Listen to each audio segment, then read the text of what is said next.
Alright, take two! Fuck.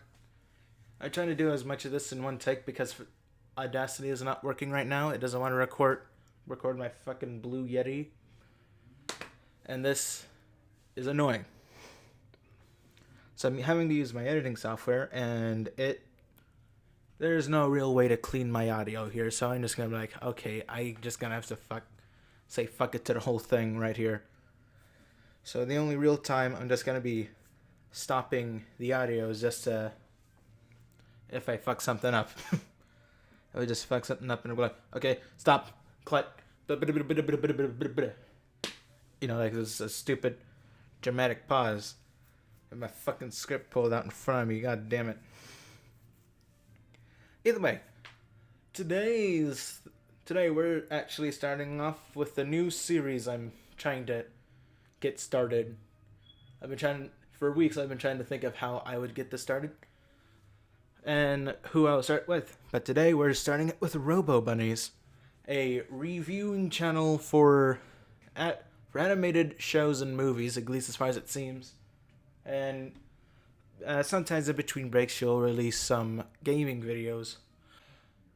Fuck me. I have no idea how many times I actually breathed through that whole thing, but I just needed to take a deep one. Either way, the whole time I was off script. Pretty much. Okay. So, time to get on script. So, we're reviewing Robobuddies, a reviewing channel. And I love it. But there's a lot of things that I don't love about it. Well, actually not a lot. It's mostly a few things that glare at me so hard that I couldn't stop. It just kept ringing in my head. I started to get nightmares. Anytime I work, I start thinking about my massive thunder thighs. Her characters. There's one thing I'm gonna be coming to that I'm not telling you about right now, but it has something to do with chips. Believe me, it will make sense later. I'm just gonna skip to the second paragraph. Robobuddies has currently 33k subs as the time I'm writing this, and 48 videos. All but one I love. But we will get back to that later. Believe me when I say I can't wait. But I need to talk about how she fails at keeping in fucking character and failing at character design. Fuck you, phone. You little shit. I will fucking shove you down my frickin' Satan's asshole. No, I'm not talking about whether or not if Robo has a soul or feels pain. Those details are never said on the channel.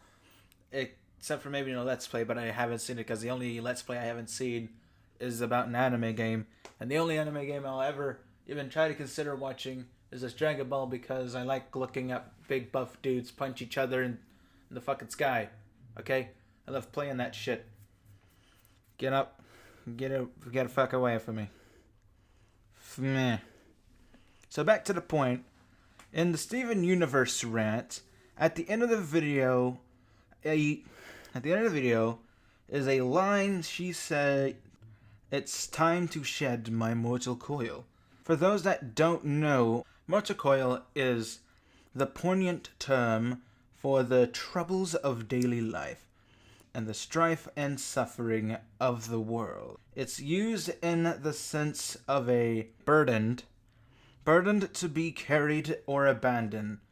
To snuff off this mortal coil is to die, as in to be or not to be. Sole quo in Shakespeare's Hamlet. In modern day, the term has been used in the context of death and suffering. The last part was me. Her use of the line means the context is that Robo is mortal. She can die from age. And remember, she said, "Time to shed my mortal coil," would mean death. Now, if you didn't get Robo is a robot, well, why are you watching this? You clearly don't know who Robo is. Like, goddammit. The only way she could die is possibly from resting or if someone basically dismantled her depressed ass. But she could say, "Whoa, I'm finally done. Now I'm going to fry my circuitry by taking a bath." Or something more funny than what I just said, because I'm not funny. I know she messed up in other videos, but I'm running out of... Like, take a look at this big fucking paragraph. I'll be so uncomfortable for making this last any longer. So, on to animation or character design, whichever you want to go for, whatever you want to call it. You can do what you want. Animation. I love animation, as you can guess from my Amazon movie purchases. So when I see that a YouTuber is reviewing animated movies plus animations as visual aids, you know I'm on board. In competition, she's better than the other reviewers I've seen. So gold star, Robo. You raised my bar from the ground to 5 feet off the fucking ground. I'm just gonna say I'm not really good. I'm not good at animation. I'm trying my best to critique and be a big asshole about it. Because I did not have root beer today. Or chocolate. But at the same time I can't have chocolate. So you can imagine that I am very enraged. Despite my monotone voice with lack of emotion. God damn it. Now, Robo, I have some questions about, well, Robo. What was she made for? To review shows and movies? Or was she made to collect knowledge of animation? That she just really likes watching movies and TV shows and does nothing else and is really pathetic and just has a bunch of weird spikes on her body. And also talking about the one thing I found a bit weird is that at one point your character was drawn with a sweater. At one point your hands were robotic, but at one point before that your hands weren't robotic. You had a weird evolution. And the only thing I actually ever wanted to complain about was what the fuck is the purpose for your hands? The fuck is with those hands? How are you gonna hold your drawing pen with that? How do you hold a mouse? They're fucking huge. Seriously. That doesn't make sense practically, Robo. Don't you know in animation you're supposed to figure out what works practically and not put something that looks cool and don't think anything further than that? My point is, Robo, your character doesn't make sense. It just doesn't make sense for what your character does. Like, come on. Now, you probably didn't pick up on this because, like, yeah, you know, you guys probably have these kind of legs too, but you didn't think too much about it. Like, this kind of nickered at my head a bit. It's how Robo draws legs. Like, on everyone. Unless the character is, like, really big and buffy, how she draws average build characters is, like, even if they're gender neutral, they have these legs that would actually trick you to think they have a vagina. And my only problem with it is that when she draws a man, like, it just looks like the man's trying to become a woman. And, you know, that's probably what she tried to do with a few characters. I am not going to take that away, and it's perfectly fine if they're gay. Or if they're just feminine men. But I do have a weird problem when she, you know, makes Ghost Rider a bit uncharacteristically feminine. I never seen the comics, but I have seen the movie, and I wanted to see the sequel to Ghost Rider. Because I really loved Ghost Rider when I was a child, and I wanted to play the official game that came out on PlayStation, but I didn't have a PlayStation, I had an Xbox 360, and my parents didn't want to buy me both the game and the PlayStation.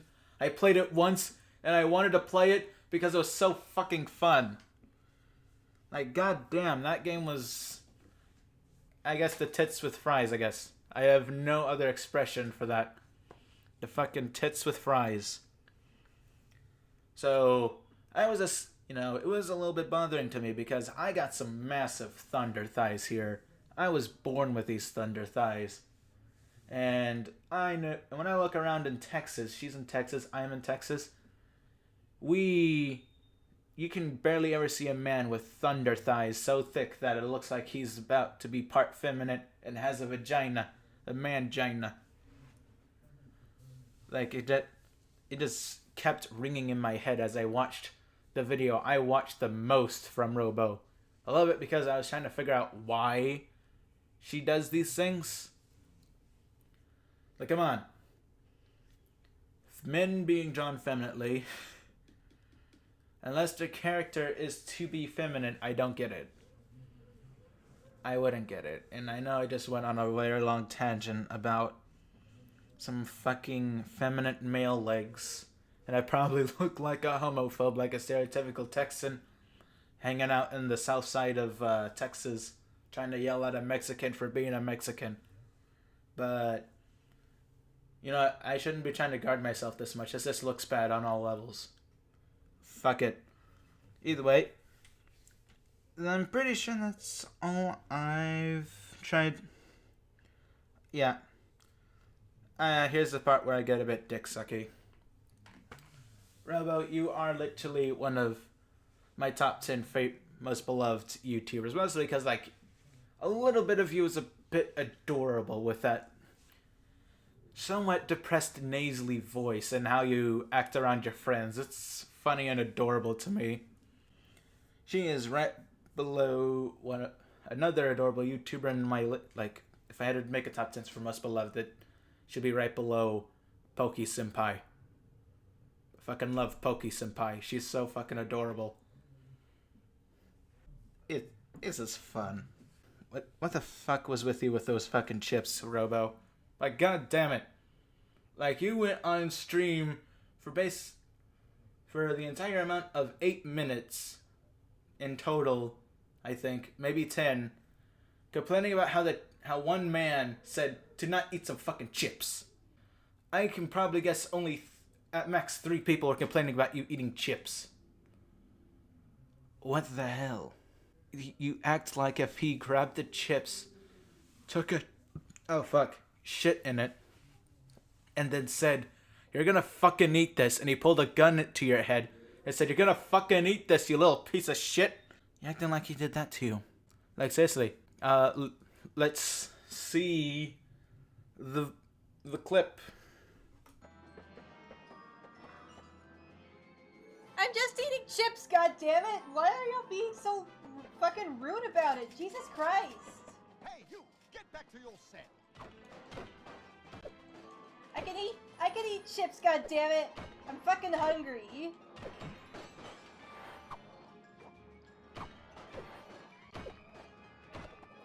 No, fuck off! What is with you people? What is wrong with you people? I just want to eat chips! Fuck off!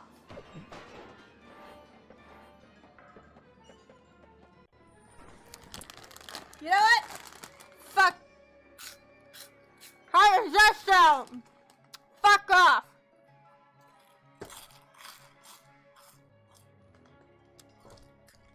I'm gonna eat all I fucking want!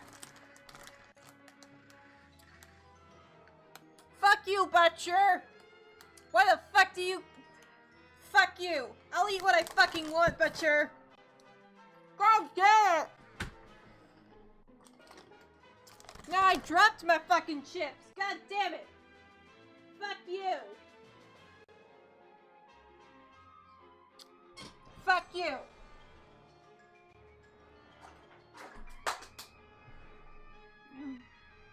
I gotta pick up all these fucking chips on the goddamn floor. It's all your fault, Butcher! It's your goddamn fault, Butcher! You're the one who won't leave me the fuck alone. I'm eating my goddamn chips, you piece of shit!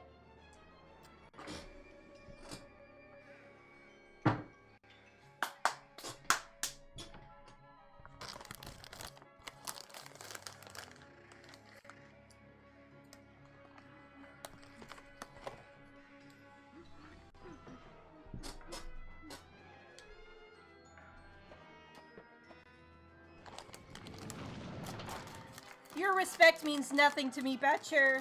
You're a fucking piece of garbage.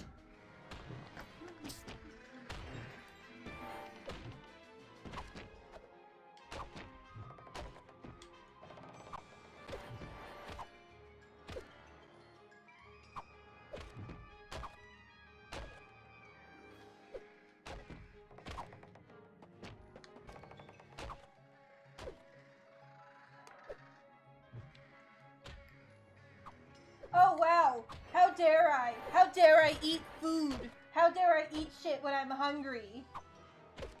How dare I? What's wrong with me? Oh no!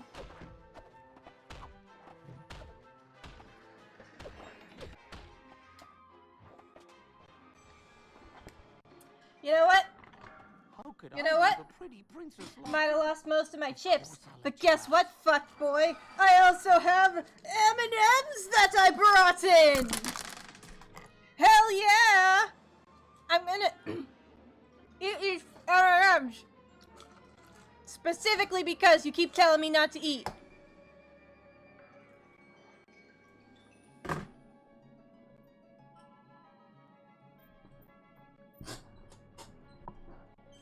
And I got other candies in here too.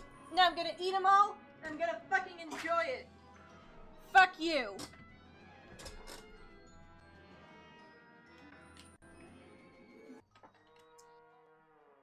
Actually, you know what? I think I'm gonna call it for this stream. We had some fun times. Except for whoever the fuck was telling me to not eat chips. I don't remember what you were. The enemy castle. I don't remember what your name was, but fuck you. Destroy enemy towers for victory.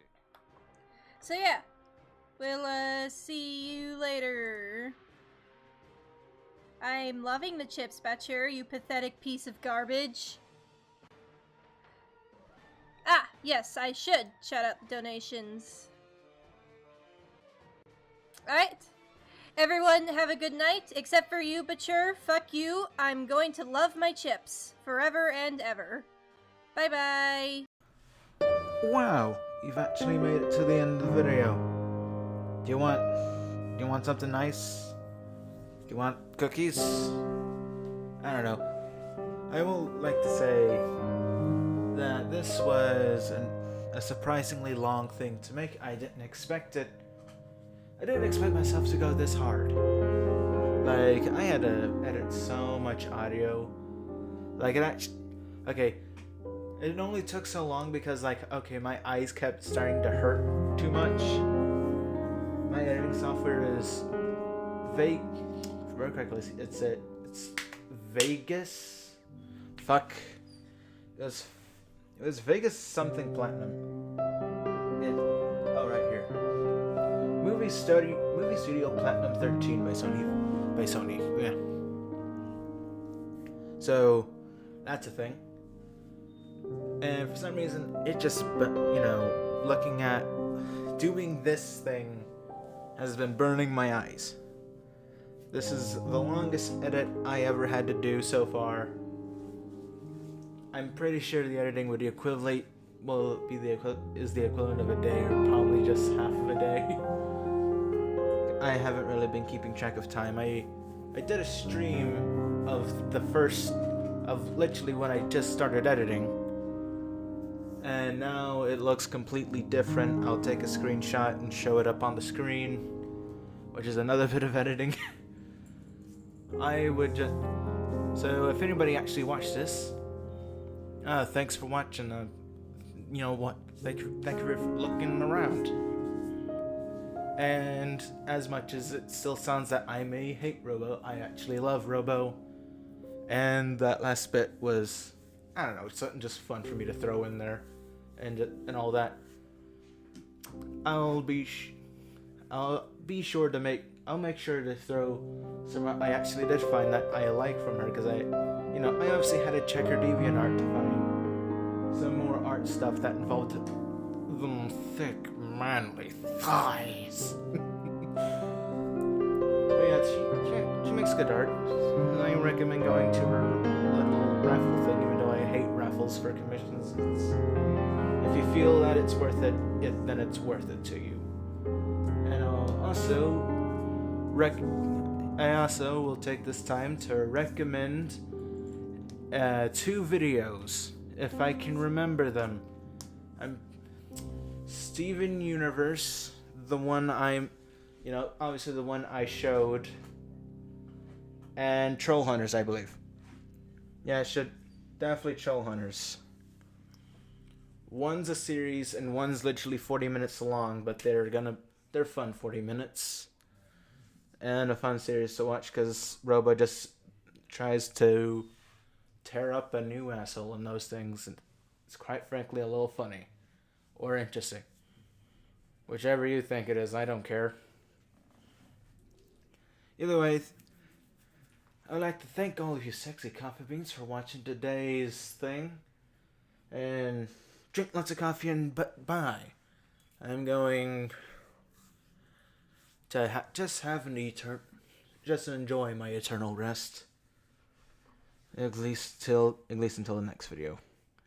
Bye! I forgot to mention one more thing. If the next two videos will be either on Never Cake or Poke Senpai. Which one comes first? Well, they definitely are going to be on those two. Depending on which one comes first is more whether or not when Daniel finally gets done with with the drawing I requested. And if not, then you'll see Poke Senpai first. And then I have no idea how I'm going to continue the series. Basically, I think I cut it out. This series is to basically just go, hey, these YouTubers are good people. Go watch them. It's basically like a promotion thing, okay? I'm trying to do something nice. Except with Robobuddies. I was just honestly a dick. But, I don't know, at some point I felt it was fun. Some editing stuff was fun. Did I double checking to see if I missed anything? I don't believe I missed anything. Everything is ridiculous. I actually had to use more than one program to just get one. I made the thumbnail before finishing the edit for this. Sorry if you heard that. Yeah, so basically I decided to make the thumbnail before I finished editing, and not while I'm wondering, because I didn't know how difficult it would be. I actually had to get a new software just to make the thumbnail because Paint 3D was being a bit more argumentative with me than usual. And I used it to make the thumbnail for the Mandalore video. And I won't lie, I kind of like the thumbnail because it's funny and stupid. Either way, thank you, Sexy Coffee Beans, for watching, and bye.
Steven Universe is a currently running Cartoon Network show with an average viewership of a little over 1 million per episode. It is currently on its 4th season, and has garnered a large and dedicated fanbase, pushing the show's success even further, and I would be remiss to say that this isn't earned. Steven Universe is indeed a rather quality show, featuring likable characters, great music, quality character design, and a dang good voice cast. However, this show has a number of flaws. They were small and ignorable when the show initially aired, but since have grown to be impossible not to notice. And so, I'm going to point them out in a video that I call Steven Universe Isn't As Good As Everyone Says It Is. I mean, it isn't bad or anything, but it's probably gonna hit a brick wall at some point, and I want to be the one who called it. AKA, the Steven Universe Rant. Disclaimer: I'm going to be very harsh and hyperbolic for the sake of entertainment. I do not wish ill on anyone who works on this show. I simply don't think they're very good at what they do. I shouldn't have to point out that I'm being hyperbolic, but since a very loud percentage of the Steven Universe fandom tends to misconstrue everything and interpret it as some sort of attack on them, I feel I should probably clarify this. Now then...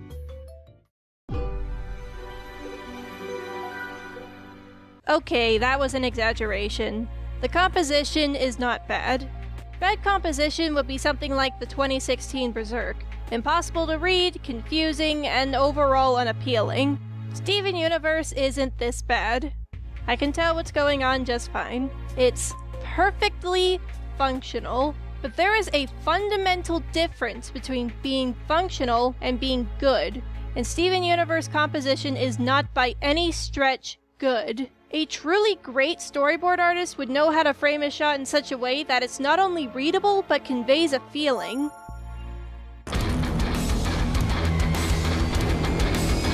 For example, let's look at an episode from my favorite cartoon, Motor City. Now, if you gave me a week, I might be able to list half the reasons why this show is so good, but let's stay on topic. In this episode, we're introduced to one of the series' recurring villains, a powerful gang leader with a rock star personality known as the Duke of Detroit. Note how the character is frequently shot from upward-facing angles to emphasize his larger-than-life ego. Keep that in mind. For the rest of this exchange, it seems like the director and storyboard artist wanted to keep this scene as interesting as possible by subtly reinforcing the Duke's personality, like this shot where the camera is gradually panning toward the Duke, as if drawn to him. Even when we get flat angles, the Duke is either looking down at the characters or looking away from them, as if they're so insignificant to him that they're not worth his attention. It builds a sort of motif around his character. Oh, and remember how he's shot from primarily upward-looking angles? Well, at the end of the episode, when the characters are able to best the Duke, we get this shot. Once again, an upward-looking shot, but this time the main character is also in the frame. He is now on the same level as the Duke. And indeed, right after this shot, the Duke declares that the main characters have proven they're worthy of his respect. Throughout this initial exchange, we get a number of interesting ways to show the characters talking to each other. Matter of fact, the only reverse shot we get is used to convey a joke, where every time the camera cuts back to the Duke, he's in a different supermodel pose. That's a mighty fine composition, if I do say so myself. Now that you know what great composition looks like, I bet that when you go back to Steven Universe, you'll realize just how dull this composition truly is. Nearly all of it is either completely flat angles or shot reverse shot. Shot reverse shot. Shot reverse shot. Shot reverse shot. Shot reverse shot. Shot reverse shot. Shot reverse shot. Like, so much shot reverse shot. Shot reverse shot. Shot reverse shot. Shot reverse shot. Shot reverse shot. Shot reverse shot.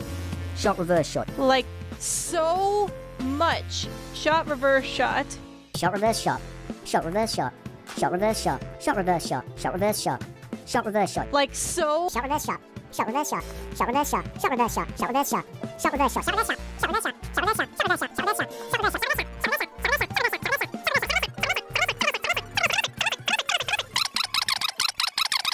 You do realize that there are other ways to convey people talking to each other, right? Sometimes we get these experimental shots, which are kind of cool, but they're so few and far between that they actually become distracting. But I think the best example of this show's lack of effort toward composition is the "it's over, isn't it" scene. I'm sure that the first time you watched it, you thought that it was fine and dandy like the sweetest sour candy, but if you take a step back and ignore the pretty colors and beautiful music, you'll realize just how boring this scene really is. Remember that this is meant to be a major, pivotal moment in the show, and yet it's shot just like every other scene. Extremely flat, with a few close-ups and maybe an interesting shot here and there, but ones that go by so quick you won't even notice them. Heck, this part here where Pearl's on the balcony is conceptually a really good idea. She feels like an emotional wreck on the verge of falling into despair, so she's balancing on a thin glass balcony to show how close she is to that point. But since we're only ever given this angle, we never get the impression that she's actually gonna fall. All they had to do was shift the camera so we could see the edge of the building, and that would easily make the shot more interesting, but they couldn't even be bothered to do that. Just think about it. What emotions is this scene trying to invoke? Sadness, guilt, emptiness. Pearl is aware of how petty she's been about Rose, and she's frustrated that it's been so long and she still hasn't moved on, but she just can't. So how can we frame this scene to invoke these feelings? Wide shots. Lots of empty space. Maybe pull the camera far back to show how small Pearl feels. Have the camera looking downward at Pearl as she feels that Rose would look down on her at the state she's in. And these are just things I could think of off the top of my head. I bet if you put some time and, effort into the scene, you could come up with some even more amazing and emotional shots that I couldn't even think of. It really makes you think. For such a major moment in the show, they sure didn't try to make it feel like one, did they? And they do this constantly! Another thing that the Crewniverse seems to have no grasp of is how to create an engaging action scene. I'm sure they've seen good action scenes, just look at all these anime references! However, they clearly have no idea what makes those scenes good. But don't worry, I'm here. I have devised a specific science to creating a good action scene, and I call it the WEC rule. WEC is an acronym that stands for Weight, Environment, Composition, and Character. These are the 4 traits that you must have to make a good action scene. There are other things you can have, like music, color, and choreography, but that's the icing on the cake. It's not essential. These are what's essential. Allow me to elaborate. Weight stands for both the literal weight of the characters and the impact of their attacks. You can't just see it. You have to feel it. And there is a way to do this.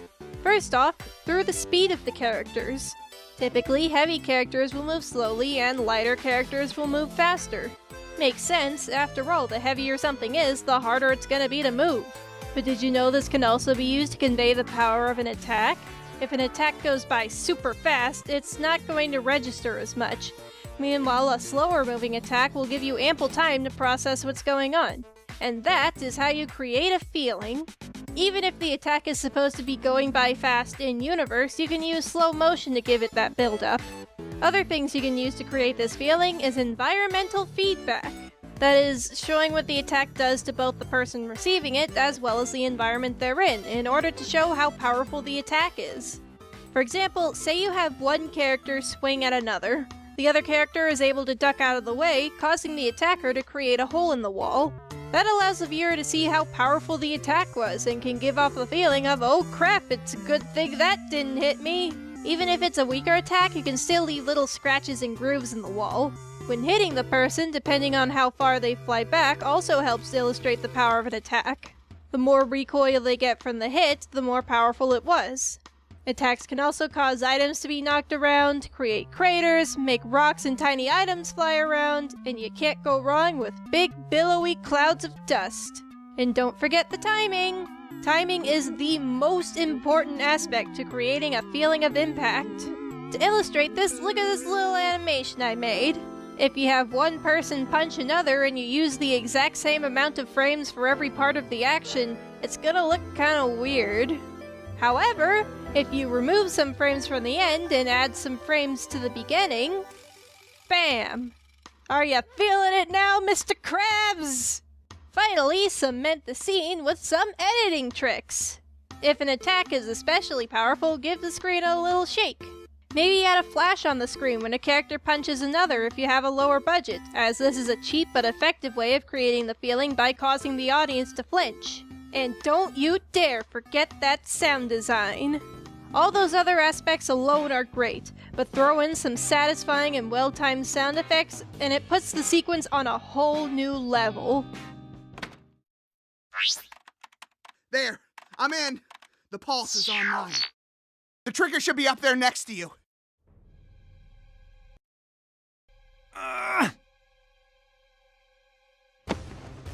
Whoa! Woo! There, I'm in. The pulse is online. The trigger should be up there next to you.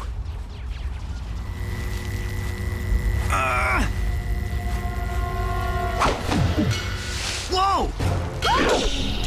A great example of weight used in a fight scene is Spider-Man vs. Venom in The Spectacular Spider-Man.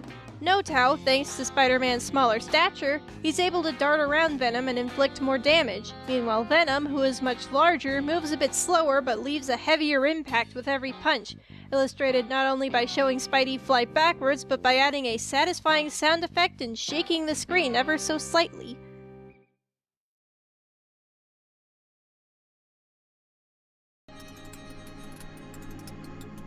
Next up is environment. Environment means to both set your characters in an interesting location and have them use and interact with it throughout the scene. For example, you could have two people fighting in an empty room, but let's try and be a little more creative here. Let's put the scene in, say, a grocery store. What can these characters do to each other while in a grocery store? They can throw food and other objects at each other, spill milk or juice on the floor to slip them up, maybe chase each other with shopping carts. There could be pedestrians that they have to deal with, either by holding hostage or trying to keep them out of the way, and that's just a few possibilities. And all of these make the scene immensely more entertaining than just punching each other in a room. And while you can have flat, non-interactive test of skill fights, those should be minimized to keep it from getting stale. And keep in mind that by interesting environment, I don't mean that you have to keep constantly blowing the audience's mind with crazy new and fantastical areas. You just need to put the characters in a non-linear environment with multiple things to interact with. A great example of environmental action scenes is, heck, pretty much all of the action scenes from the Dick Figures movie. You have the opening fight scene in a playground, bashing jungle gyms and climbing up slides, the harbor scene where they run from boat to boat using whatever equipment they come across to get away from the demon ninjas, or the chase scene in Paris where they're constantly weaving around traffic trying to avoid cops. Then there's composition, which I already talked about, so just keep in mind that visual clarity is very, very important in fight scenes. And finally, character. The need to understand the characters in the fight and who they are as people.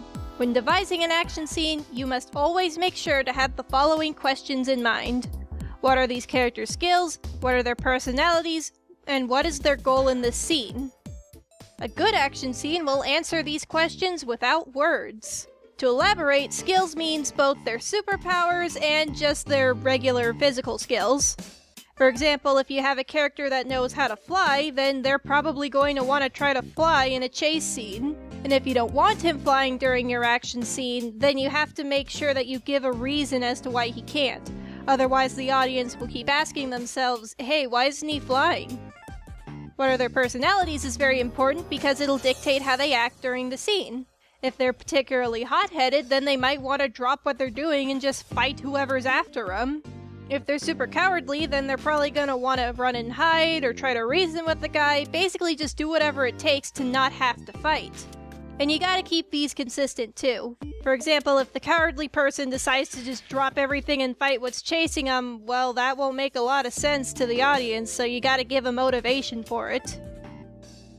And finally, what is their goal in this scene? Whether their goal is to obtain an item, to defeat the attacker, or to run away from someone chasing them, they are always going to be pursuing this goal during the scene. So again, if the character just stops doing whatever it takes to achieve the goal, well, the audience ain't gonna like that. So for example, if someone's chasing them and they're trying to get away, but then all of a sudden they stop and they see a coffee shop and they're like, oh man, I could really use a coffee, and then they go and they get one. I mean, if this is supposed to be like a kitschy comedy, then that's one thing, but if you want people to take the scene seriously, then it's gonna really ruin the tension by seeing them just stop what they're doing to have this funny joke. You'd be surprised how many movies do this. A good example of a character-driven action scene is this chase scene from Ratatouille. What are these characters' skills? Skinner doesn't have many outstanding skills. Remy is able to climb and run fast and fit into smaller spaces. What are their personalities? Skinner is somewhat crazy and determined to no end, using whatever means necessary to achieve his goal regardless of how ethical or legal they are. Remy is good-natured and wants very much to help out his friend and do what's right, and thanks to his upbringing is awfully resourceful. What is their goal in this scene? Skinner wants to catch Remy and get those papers back, and Remy wants to escape Skinner and get the papers to Linguini. And we see these answers illustrated masterfully in this scene, because let me tell you, if there's one guy who knows how to do a good action scene, it's Brad Bird. Now let's take a look at how Steven Universe handles these traits, minus composition since we've already talked about that. First, weight. Steven Universe fight scenes tend to be extremely floaty. It's never made clear just how heavy or strong these characters are, hits rarely have satisfying impacts, characters move too fast or too slow, and overall, you never really feel these fight scenes. As for environmental, Steven Universe fight scenes are almost always set in extremely flat areas with very little to interact with. Sometimes they throw rocks or something at each other, but that's it. One-on-one test of skill fights are fun and all, but not when that's all we ever get. So you're never gonna get a cool and inventive fight scene like this.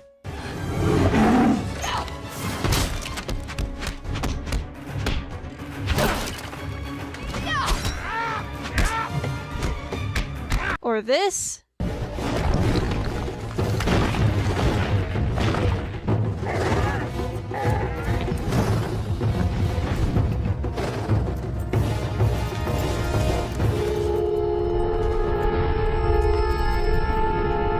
Or even just cool, quick second moments like this.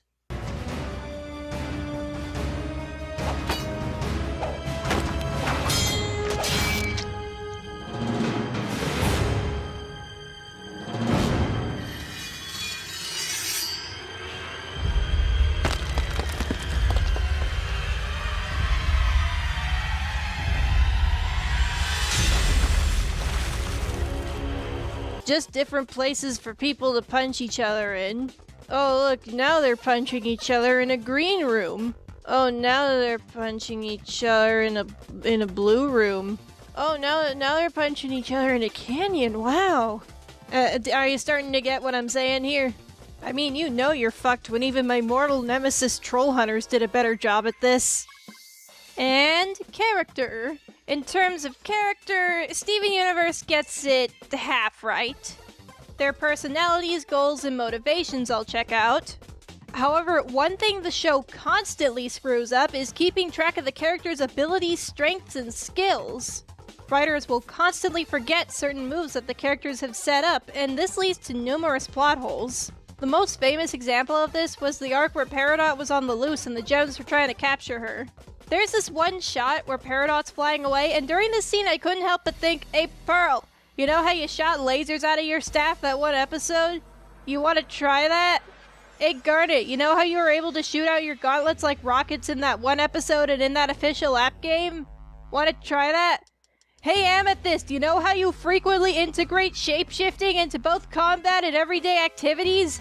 How about you turn into a bird, fly above Peridot, and then turn into a bear and pile drive her into the ground? But it gets worse. Like, why can't Pearl summon her Hollow Pearls for use in combat? I'm gonna talk more about this later, but the lack of consistency in terms of characters' abilities turns boring fights into frustrating ones. But even then, at least some fights are fun through virtue of the characters. But one thing that Steven Universe screws up actively and regularly with no redeeming values is...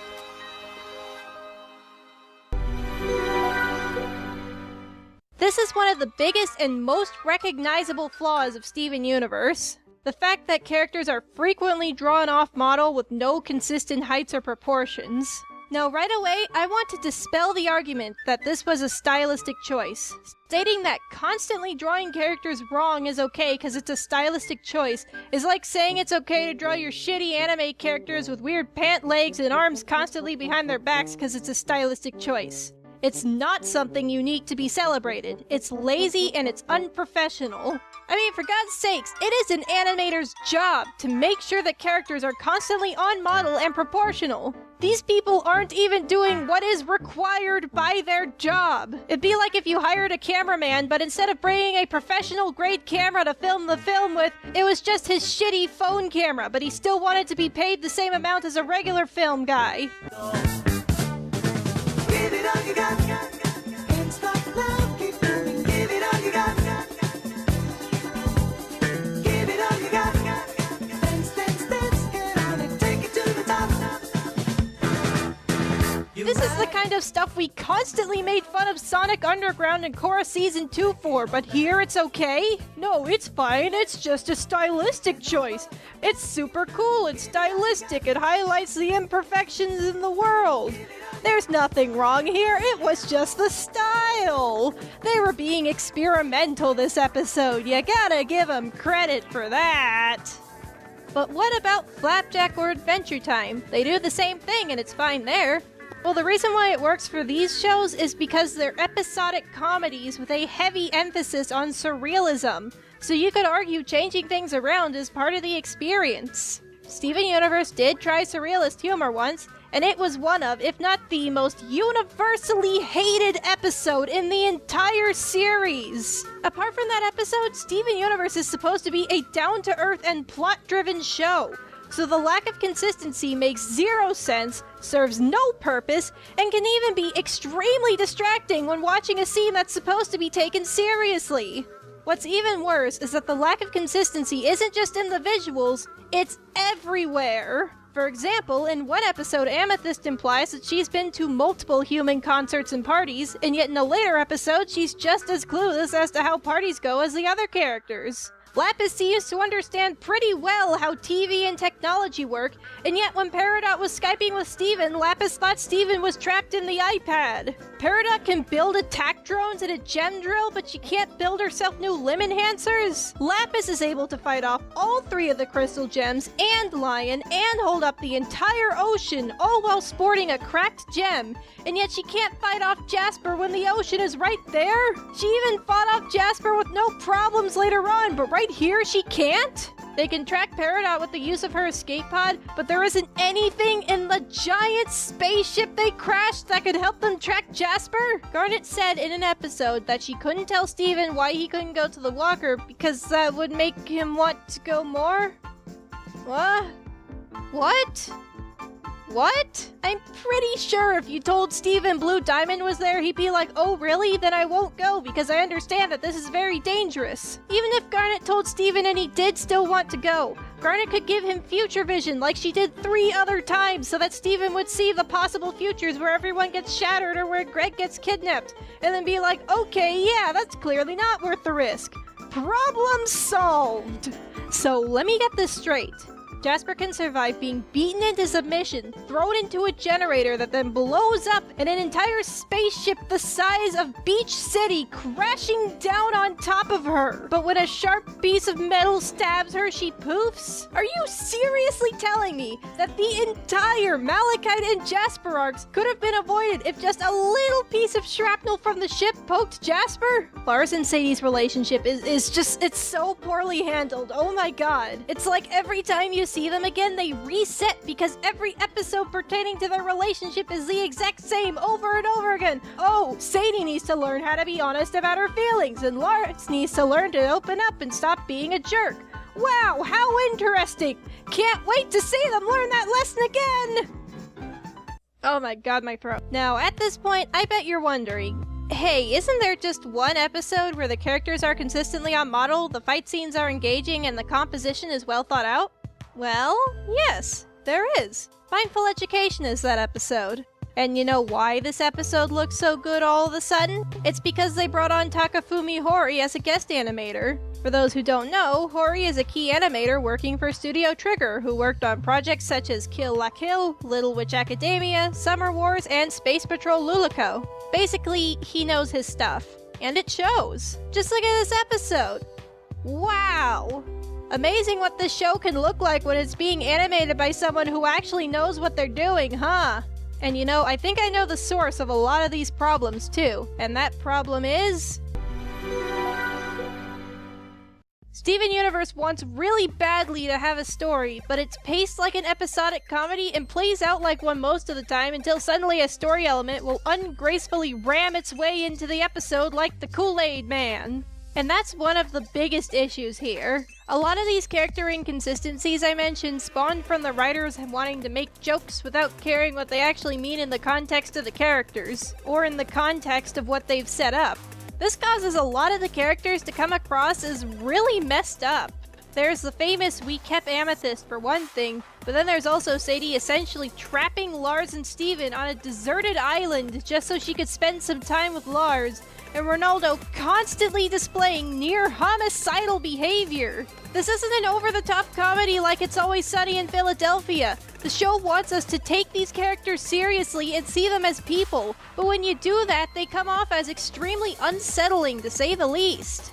It's clear that most of the people working on the show are way more experienced at comedies and enjoy making those the most, but they also wanted to tell a story and have a bit of action. And if they wanted to, they could have had a fun action comedy along the same vein as Teen Titans or Motor City, with typically episodic and exaggerated adventures punctuated by overarching elements. However, instead they wanted episodes to play out super chill with mostly jokes, as well as have moments of extreme drama and angst. And that creates a sense of tonal dissonance the likes of which I have never seen before. It reminds me of when I'm writing a comic, and as I'm developing the story, I think up multiple key scenes and jokes that I want to make. The writers of the show probably do the same thing. However, instead of framing those jokes and scenes around the story, and maybe even removing ones that don't fit, they instead frame the story around the jokes and scenes, leaving a string of inconsistencies in their wake. So how should they fix this? Make the show script-driven. Instead of having a large team of storyboarders who all throw in their ideas regardless of if they work with each other or not, have a small team of writers who all have a unified idea of who the characters are as people and how the story should play out and what the overall tone should be. Oh, and also, they really need to get rid of...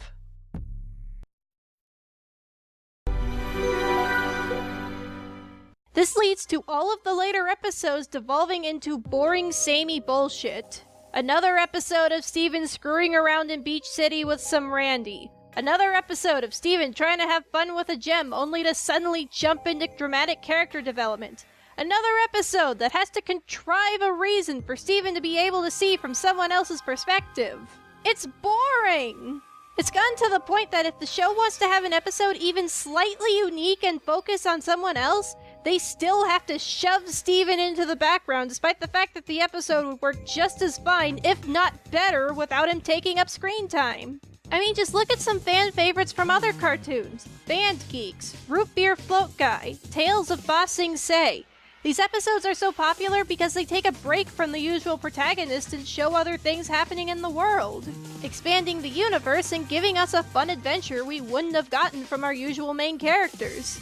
Imagine how great it would be if we got episodes like that in Steven Universe. Maybe have an episode of Connie going back to school only to realize that she can't relate to her other friends anymore due to magical destiny stuff. Or an episode about Pearl having a date night with that mystery girl and finally understanding why Rose Quartz would fall for a human. Or heck, my favorite episode of The Simpsons is an episode called 22 Short Films About Springfield, where we continuously jump between loosely connected short stories starring the supporting cast. Imagine Steven Universe having an episode like that. It has the cast to pull it off, and I think everyone would enjoy seeing what other characters are up to during Steven's adventures. I understand that initiating a change like this would be kind of drastic, but the crew has technically already broken this rule by having episodes starring Stevani and Smoky Quartz, so why not just go for it? I think everyone would be into it. By sticking to the Steven-only perspective for so long, the crew has accomplished the opposite of what they set out to do. Instead of there being a living, breathing world just outside of Steven's perspective, It now seems as though nothing exists without Steven being there. It begs the question, if an event happens and Steven isn't there to witness it, does it really happen? Of course, this is a trick question, because, you see, Steven Universe is now on to its 4th season, and yet it feels as though nothing has really happened. Obviously, some things have happened. We found out about Homeworld, some new gems joined the party, there's even some nice character development. But nothing here has happened that couldn't have been accomplished in the 1st season. There's no main regular antagonist to create tension, there's no arc that doesn't end with everything returning to the past now! And worst of all, there's no character or story element that gets introduced that actually challenges the narrative and changes the way things play out. I mean, really think about it. Typically, when new characters are introduced, they serve some kind of purpose. They challenge the typical routine and bring out new traits in other characters. But in Steven Universe, when new characters are introduced, they do absolutely nothing. I'm sorry, Peridot. I will love you, always and forever, but you don't really contribute anything to the story apart from some comic relief. Another thing that Steven Universe has become known for is its tendency to subvert common tropes. And you know, there are times when I love this. Steven Universe will approach a trope that is typically insufferable and turn it on its head. And that's great! However, the show doesn't stop there. It feels the need to subvert everything, to the point where it almost gets a little insulting, like the Rising Tides Crashing Skies episode, which was clearly made as a prank on the fans. And at first, it was pretty funny. They set it up with both the title and episode description to make it seem like stuff was gonna go down, only for the episode to actually be a stupid documentary by Ronaldo. But the more the show drags on, the more insulting that episode becomes, like, ha ha, you thought there was gonna be a major change in the dynamics of the show, putting the characters in a new fun situation to overcome. Stupid! Steven Universe isn't like other shows where things happen. Steven Universe is subversive by being a show where nothing happens. All right, tell me about the stories. What kind of stories? Oh, no stories. No stories? So what is it? What did you do today? I got up and came to work. There's a show, that's a show. How is that a show? The biggest example of the show going nowhere despite massive changes was the Cluster arc. Appropriately named, considering that the arc is a clusterfuck. Essentially, this arc is supposed to be about how there is a gigantic forced fusion incubating inside the Earth's crust that could awaken and destroy the entire world at any moment. Allow me to repeat. It could destroy the entire world! The planet that Rose died for and that the gems swore to protect at any moment! Undoing all of the strife that they went through in the Gem War and making Rose's sacrifice worth nothing! Hey! Hey! Hey! You hear me? The world could be destroyed at any moment! Why is everyone so chill?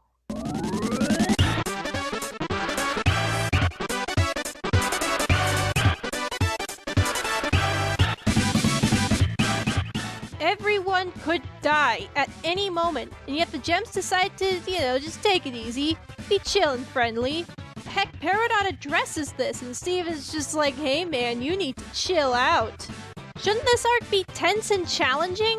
This should be something that stresses the characters to no end, but instead it plays out like nothing's happening.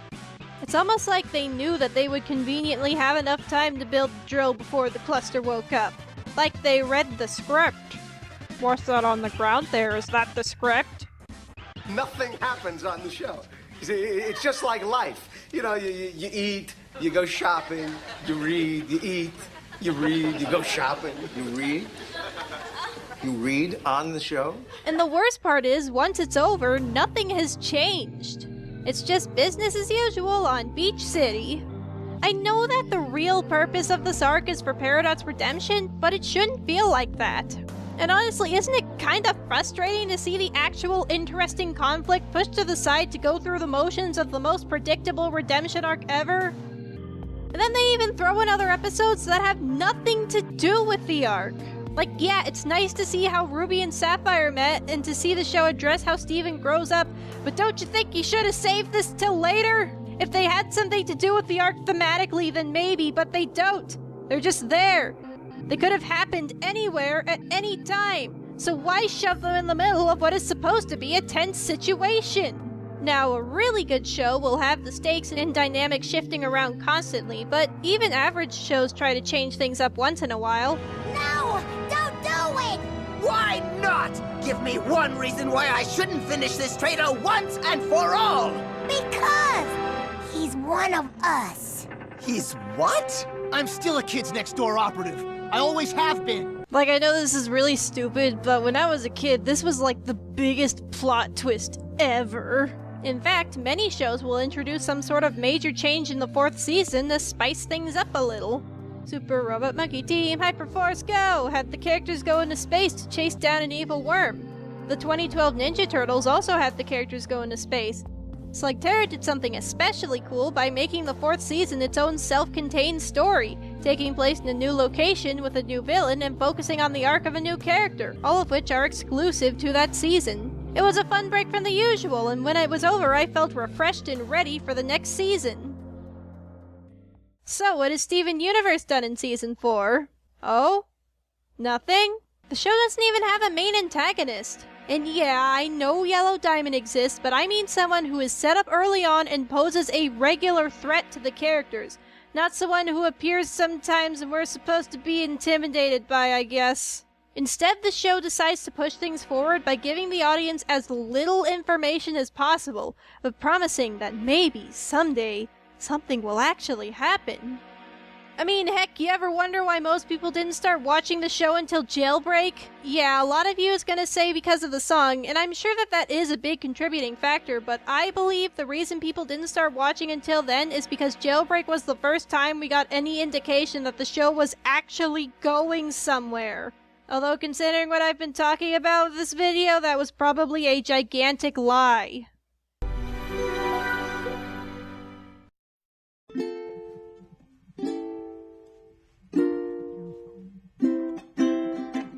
I'm sure after watching this whole video, y'all are probably thinking, wow, Robo really hates this show. But that couldn't be any further from the truth. I love this show. It's one of the few shows that I actually take the time to keep up with. And the fact that I love it so much is why I'm so critical of it. I want the show to make good on its potential, and it has a lot of potential. The crew just needs to get their shit together and actually deliver on the promises they're setting up. And if anyone on the Crewniverse is watching this video, since I know y'all have quite an internet presence, I want you to know that I don't hate you. I don't even think you're as incompetent as I've been making you out to be in this video. That's mostly just for comedy's sake. Y'all are pretty talented. You've pulled off some really amazing things in the past, but you can't go with every single idea. You need to group up and really think about what you need to do to make the show quality. Stop thinking about your message. Stop thinking about how cool it is to be subversive. Stop thinking about appealing to your fans. Just think about what is the best way to go about telling this story, and go with that. I'm sure you can do it. But if that whole Rose didn't actually shatter Pink Diamond thing wasn't a red herring and is actually something that's going to be set up, then I am fucking bailing.